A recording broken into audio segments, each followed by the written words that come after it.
Often on the news we hear the terms occupied territories, 67 borders, and illegal settlements.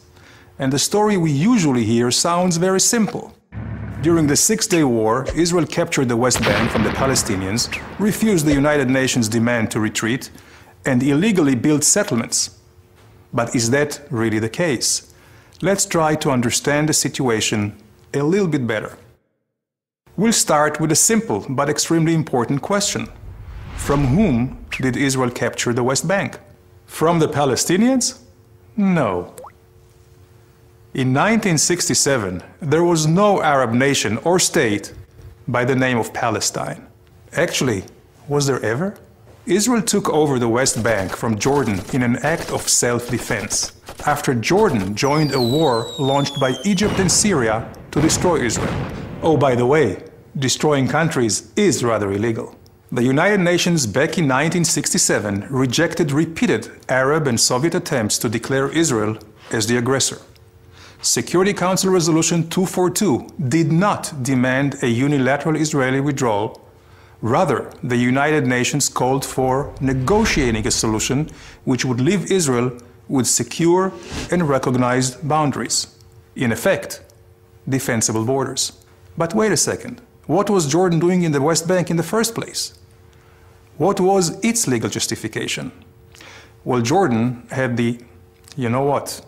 It had no legal justification. Jordan simply occupied it during its previous attempt to destroy the newly established State of Israel in 1948, changing the commonly accepted name Judea and Samaria to the West Bank. But that did not really convince anybody. And almost no one recognized the legality of Jordan's occupation, not even any of the other Arab states. So, if Jordan had no legal claim to the land, and a Palestine did not exist, whose territory is it?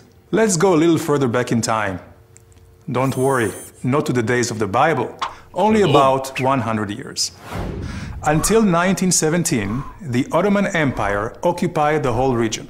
After losing in World War I, the Ottomans relinquished their 500-year control to the Allied forces, which decided to divide the old empire into countries.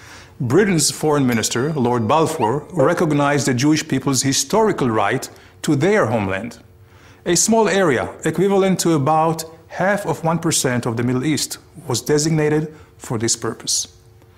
Britain received a mandate from the League of Nations to promote the establishment of a Jewish homeland. But wait a second, do you realize what happened?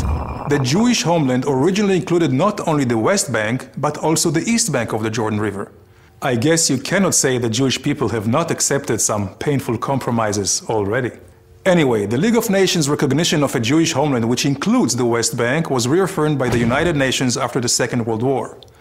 With the British mandate ending, United Nations General Assembly Resolution 181 recommended the establishment of two states, one Jewish and one Arab.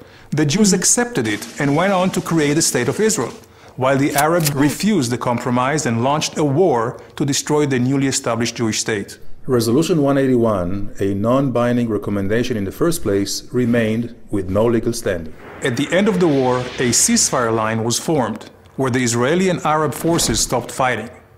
At the insistence of the Arab leaders, this line was defined as having no political significance. So, although this line is commonly referred to as the 1967 border, it is not from 1967, and it was never an international border. This is why a more exact legal definition for the West Bank, according to international law, is really the same as in so many other areas where there are or were territorial disputes, but which are not defined as occupied. For example, Zubarah, the Tams Islands, the Western Sahara, amongst many others. They're not considered occupied territories, but rather disputed territories.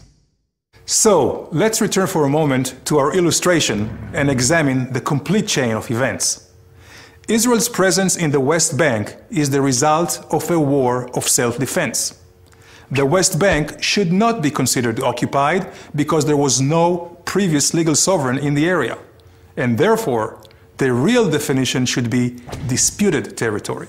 The 1947 partition plan has no current legal standing, while Israel's claim to the land was clearly recognized by the international community during the 20th century.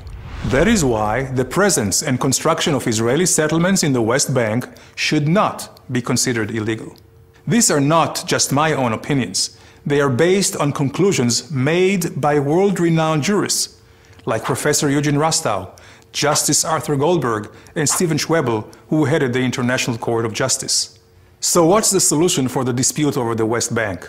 Unfortunately, there is no magic solution. But the only way a solution will ever be reached is if we base our negotiations on legal and historical facts. So please, let's stop using the terms occupied territories and 67 borders. They're simply not politically correct.